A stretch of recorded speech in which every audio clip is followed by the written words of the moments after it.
Hello and welcome back to the next video in this N2 trip down Portugal. You join us in the city of Abrantes. We're just about half an hour south of the centre of Portugal.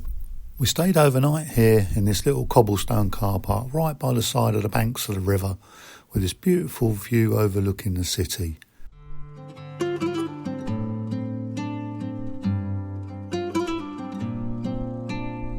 It's late in the season, November, so there aren't many people around. We just had one other motorhome stop with us last night. No other cars in the area, really peaceful night's sleep. And as you can see, even at this time of year, the weather is still fantastic. The Celts were believed to have established the first settlement here in Abrantes about 300 BC. And the name is derived from the Latin, meaning made of gold or flowers, and perhaps referring to the deposits of gold found along the Tagus River. The village of Abrantes and the castle at Abrantes was conquered by the first king of Portugal, Alfonso Henrique, in the mid-12th century, after which it became a military outpost. The town is really hilly and surrounded countryside is completely flat, and Abrantes has a few lookouts where you can watch over the river plain for miles and miles. And at the time it played a key role in the defence of northern Portugal as it stood overlooking the river Tagus and offered a 360-degree view of the surrounding area. Abrantes has been labelled as the most flowery city in Portugal, and every year in May the city dresses up with flowers, and its floral streets compete with each other for the title of the most stunning street. And there's a really beautiful example of this up the hill from the old town next to the library, where you can sit amongst the chestnut and cedar trees and admire the beautifully planted gardens. And a trip to Abrantes would not be complete without visiting the museum and of course taking a look at the magnificent castle.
A little bit windy on top of the castle keep here. Hopefully you can hear me. If you get the chance, come up to the castle here. It's only €2 to have a walk around the museum, learn all the history about this particular town. And on the top of the castle keep here, I can literally see 360 degrees the whole of Portugal. It's absolutely fantastic. Obviously we've come from the centre of Portugal, which is to the north, and now we're going to be continuing our journey further down to the south. And if you visit the castle here in Abrantes, make sure that you visit the new museum. There's a brand new building here, huge, great big place, and a lot of the artifacts from the castle, including some of the paintings and murals, are here in the museum. Back on the N2 for another short trip further south, some lovely sweeping bends, beautiful sunshine as we head to the wonderful town of Ponte de Sor.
That was a really nice park up in Abrantes, right by the river there. It had a really good view. If you wanted all the services, you could pop into the camping place there. It was probably only about €7 a night, I think it was, for all the services. But if you just wanted to park up, that little car park by the river was lovely. You could see across the river to the town and the castle. It was all lit up at night. It was really nice. So we've travelled about another half an hour down the N2 to a little place called Ponte de Sor. Now obviously some of the words in Portuguese are similar to French. Pont meaning bridge, and the Sor is the river Sor here, and the town is located around the river. So Ponte de Sor is the bridge over the river Sor. And they've built this unique bridge here actually, which is a little footbridge over the river Sor that we're just about to walk through now.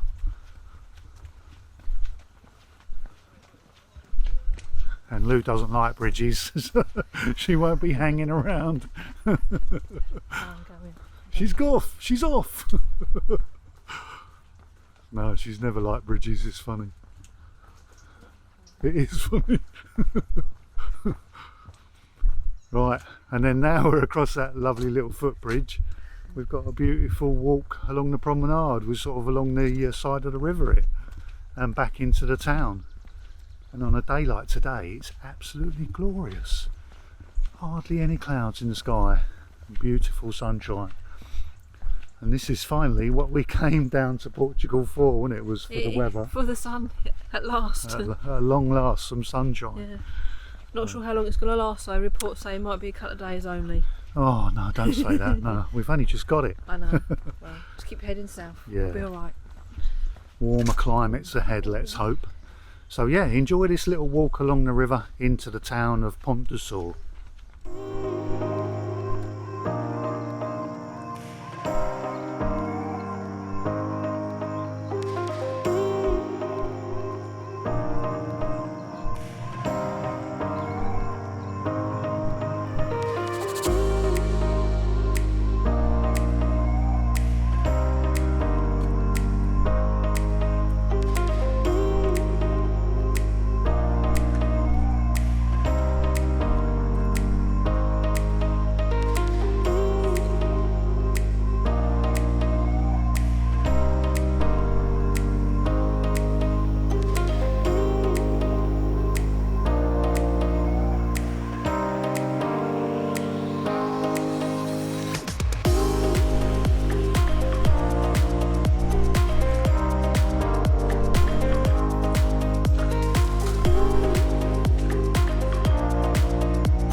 This is a perfect example why we always recommend you go into the tourist information office when you're in a new town. Hello, bom dia. Bom dia. Could we get a stamp for our passport, please? Yeah. You can pass the way in here, in Ponte de Sor. Yeah. For see the balloons. Okay. I don't know. Is that today? Is that today? It's 7 a.m. and afternoon and today 2:30. Yes. It's also the balloons again. Oh, okay. So yeah. Whereabouts is the best place to see them? In the park up Okay. front. Yeah. Yeah, is the best place because don't have the trees and the sky is open. So yeah, it's very cool. And tonight and 7:30, yeah. Yes. Have the show of balloons. With the balloons large the fire and the company of the sound of the music is too beautiful to see. Good. So Yeah, you come here tonight. Yeah. Yeah, Lovely, it's- thank you. It's the same park. Okay. Same park. It's the closest park you have now because of the show at the night. So yeah, it's very cool. Wait a moment. Okay. Stick to. Okay. So you like the city? Yeah, Yes. we only arrived about half an hour ago. But Yeah. we had a nice walk along the river. Yeah. It's very pretty. You on the car, auto caravan? In a auto caravan. Yes. Auto caravan. Okay. You like to see the record of the Guinness?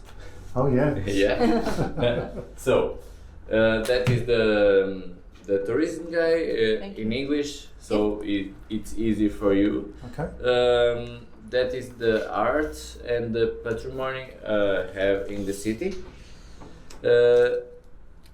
We are here, Okay. and that is Centro de Artes e Cultura. That is the whole factory of Royce, and now is the Centro de Artes. And inside you have the record of the Guinness with 400,000, I think, corks Okay. on the wall. wow. Is too beautiful to see, Okay. and don't have the words for explain the biggest panel. Yeah. Okay. And this is the park where the balloons this afternoon. That is the park where the balloons on the night, and the 2 hours we part in here, and here, and I think so here. So you have lots of places to see the balloons up. But the best for me is that side because it don't have much trees, so it is easy to see.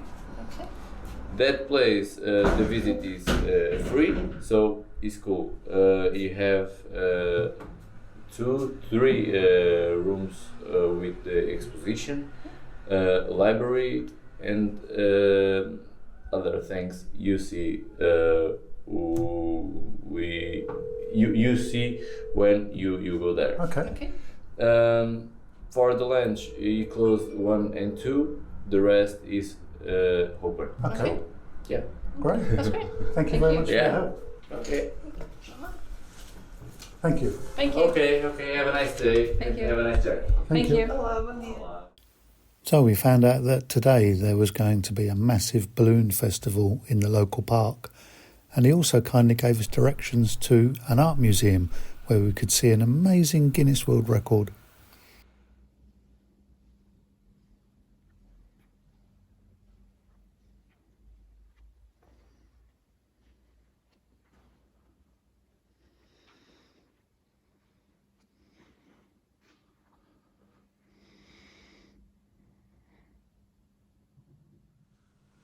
So this impressive mural, or artwork if you call it, collage of corks, wine bottle corks, has taken over 400,000 corks to actually produce this piece of artwork. But I think on the night before Guinness came down to confirm that it was a record, they said that it wasn't enough corks. So the night before, they had to add this back wall mural here, these smaller pieces at the back here, to bring it up to the record. Because apparently there was another cork mosaic in Bordeaux in France, which currently had the record. But this, as the plaque at the end will show, now holds the record. And this is in Ponte de Sor.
As well.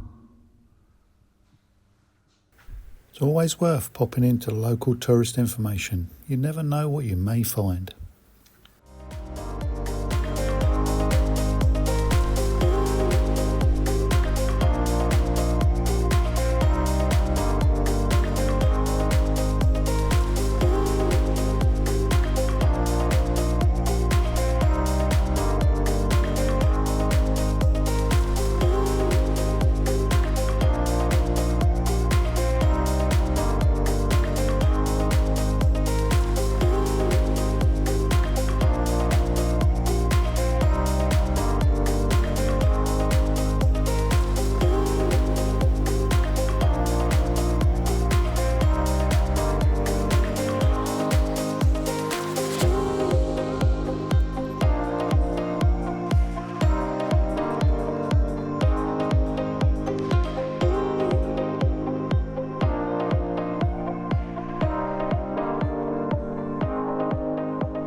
So what a stroke of luck. We're here in Ponte de Sor on the last day of Portugal's largest balloon festival.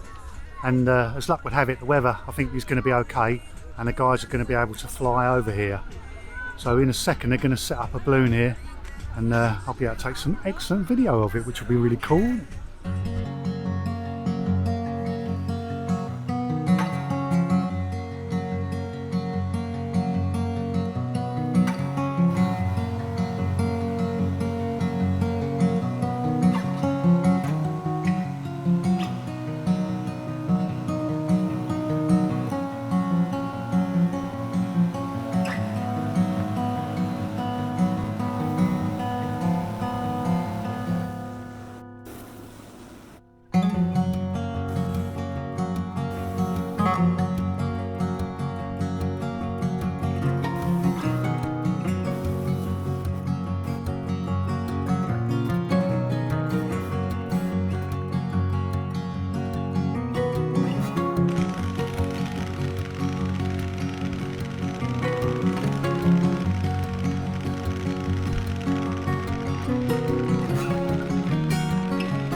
amazing end to our day in Ponte de Sor.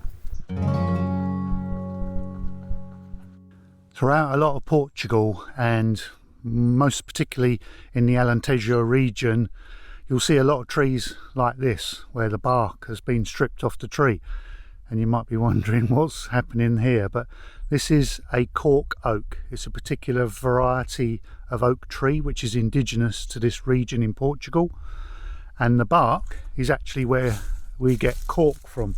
You know, the cork that you will see in your wine glasses. If I get a close up here, you can see.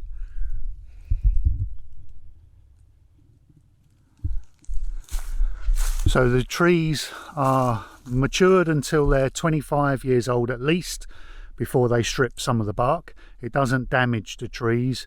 The tree will actually grow the bark back, a new layer of bark, and then it's harvested every 9 years. And this particular region in Portugal produces over half of the world's cork in this area. So yeah, it's quite amazing, isn't it? And back in Ponte de Sor, we saw that fantastic cork mosaic in the museum there. But yeah, this is where cork comes from, off the bark of these oak trees here in Portugal. Good morning, guys. Oh, what an absolutely glorious morning. We had a fantastic day in that Ponte de Sor yesterday. We stumbled across that balloon festival and the food market and everything else that was happening in the town. It was the last day of a sort of week-long festival that they've been having there, one of the largest balloon festivals in Portugal. I think they travel all over the country, different dates and different venues. Yeah, terrific day we had there. It was such good fun. Lovely food, you know, nice company with everybody, and the balloon festival was really magical. So well worth a visit. Look out for that if you're in Portugal. It was getting late last night, so we came about 15 minutes further down the N2 and just found a little wild camping spot, literally just off the N2. I can see the N2 just over there, and it's right by the river here, and a massive sort of sandy beachy area. I think the rivers and the reservoirs at the moment are really low, so at the moment, you know, the water level's right down, and a lot of this I guess would be covered by water, but at the moment it's very sandy. You can see there, I mean, the sun is absolutely blazing today, but in the distance there you can see all the sand here. There's loads of dunes here. It is down as a, you know, a viewpoint. People will come down here during the day, and then overnight it was very, very quiet. There was ourselves and one other motorhome parked here last night. So beautiful spot, really quiet, peaceful, lovely scenic views across the sand and across the water here. So yeah, very nice place. And we just found it on Park for Night again, just using the surrounded by nature symbol, the little tree symbol. You know, we found some amazing spots using that app. But if you just search around on Google and just look at the terrain, you know, you can find these spots yourself. There's loads of these about, really. And the idea is just, you know, don't take the mickey. Come here, park up, don't use it as a campsite. You know, be respectful, don't leave any rubbish, and then leave the following morning and carry on your journey. You know, don't come down to these places think you can just set up camp for a week. That's really not how it works. And if everybody follows a similar sort of rules, then we can all benefit from these places in the future. Okay, enough of me babbling on. Let's carry on further down the N2. We're going to see a little village called Mora, and there's hopefully a nice little museum that we can go and have a look at, which I believe is in the old railway station. Let's carry on with our trip.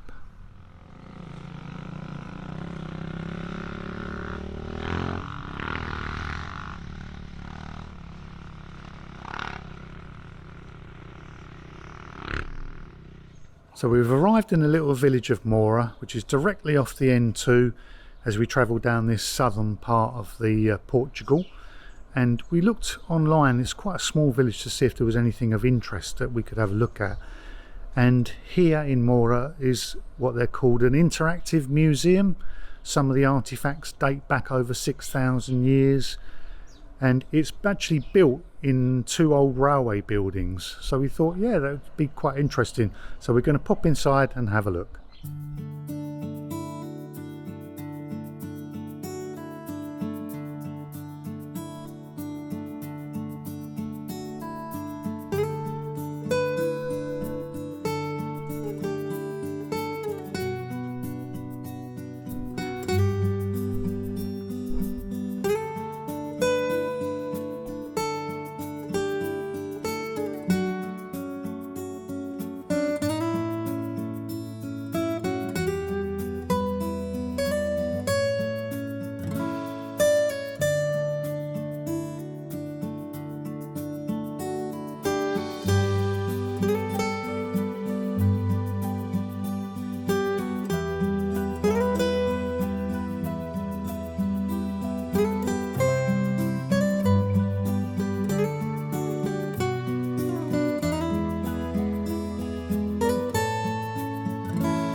That was really interesting, that little museum. It's a lot of the megalithic stuff, so it's a lot of prehistoric history of Portugal, and a lot of the stuff that the archaeologists have found throughout the country that date back 7,000 to 8,000 years before Christ. So real prehistoric stuff, a lot of the tools and implements that they used, a lot of the burial grounds and that sort of thing.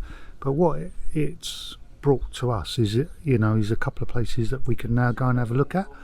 We were going to call into Evora because that was on the N2 anyway, and we know there's a hell of a lot of Roman history there. There's an old Roman temple there, and probably most of the eldest sort of architecture in Portugal is around that region. But it's also thrown up a couple of stone circles that we could have a look at as well. So it's really worth popping into these little tourist information offices or little local museums and so forth, because they can really give you some helpful local information. The lady in the museum, actually, we asked her if there was any remains around here that we could go and have a look at, and she gave us a leaflet actually with the coordinates of a set of stones circle here, which is only literally 7 minutes down the road. So with the coordinates of this, we're now going to pop these into the sat-nav and we're going to nip down the road and have a look at this. So if we hadn't have come to the museum, we wouldn't have known about these.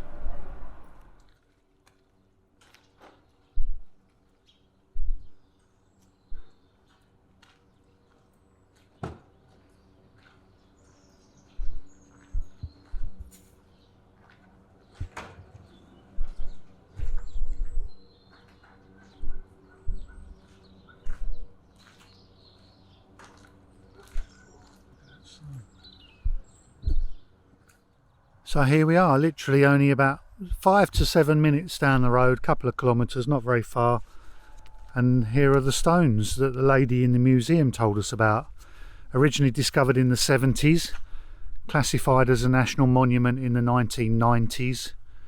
And it's basically 6 megalithic stones in an open horseshoe shape. And this centre stone's quite impressive. That's quite a size. I imagine that weighs quite a bit. Yeah, it's interesting, isn't it? It's only literally a couple of minutes down the road, so yeah, it's nice to just pop along and have a look at it, really. Hang on a minute. Lou's discovered another stone that isn't part of the original monument. Oh, hold on. She's discovered another one over there.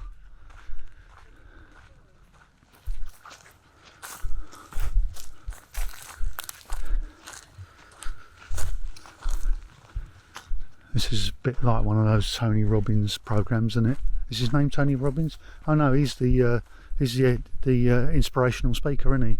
Who's the other guy? Tony, the one that does the archaeology stuff. Oh, Tony Robinson. Oh, I was close. Right, let's get a picture for prosperity. Mind the fawns.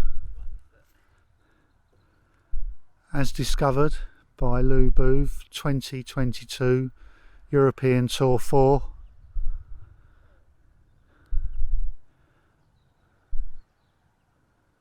Don't know what more to say, really. So that's it for this episode of our N2 trip through Portugal. I hope you're enjoying this series. In the next video we visit the Roman temple in Evora and a very strange chapel made of thousands of skeletons, and I get the shock of my life on the roof of the cathedral. So to make sure you don't miss it, click the links here to follow the next video of our trip. And thanks for watching. Cheers.